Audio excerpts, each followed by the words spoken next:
10 টাকা দাও, কিছু খাইনি। বসে বসে না সুইটা ওই সময় দিচ্ছি না, মাথায় কাজ করতে হবে। গাছগুলো অনেক বড় হয়ে গেছে, কেটে দি। কিছু কাজ মাঝে কাজ তো আছে, তুমি ছোট ছেলে করতে পারবো তো? হ্যাঁ পারবো। তাহলে তোমাকে কাজ দেখে দি, থাকো, বিকালে গিয়ে পয়সা নিয়ে আনবা। ঠিক আছে। আরে ওই ছেলেটা মাঠে কাজ করছে কেন, দেখে আসি গা। এই বাবু, এখানে শুনে যাও, তুমি এত ছোট বয়সে মাঠে কাজ করছো কেন? আমার মা বাবা নাই, তাইতে। চলো, তুমি আজ থেকে আমার বাড়িতে থাকবা। ইস্যু, তোমার নাম কি? আমার নাম মেহতাব। বাবু, তুমি আমার স্কুলে ভর্তি হবা? হ্যাঁ, ভর্তি হবো। চলো, তোমাকে আমার স্কুলে ভর্তি করে দেবো। ওই দেখো আমার স্কুল।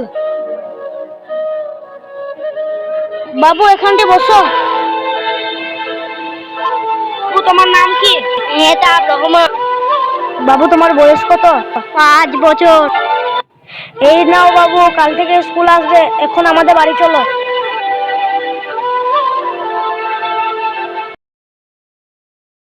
স্যার আমি পাস হয়েছি। আরে মেহতাব তো। স্যার আমি পাস হয়েছি, রেজাল্ট কমার।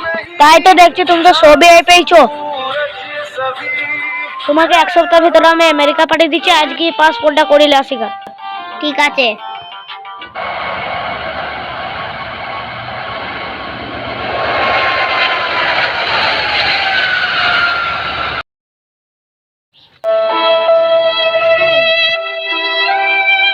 এখানে পড়ে আছে কেন? ডাক্তার কাটে কি আনিগা? ডাক্তার বাবু তাড়াতাড়ি চলো, নাইলে মরে যাবে। এটা নোংরা খাবার খেয়ে খেয়ে অসুস্থ হয়ে গেছে। একে আমি চিনি, তাড়াতাড়ি পানি আনো।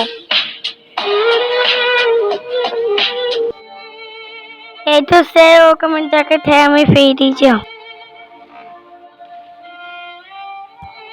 আমি সেই ছেলে। তোমার এই অবস্থা হলো কি করে? তো ফেঁকে আমি সব টাকা যে আমি আস্তে আস্তে কই কই খাই। চলো, আজকে থেকে আমাদের বাড়িতে থাকবা।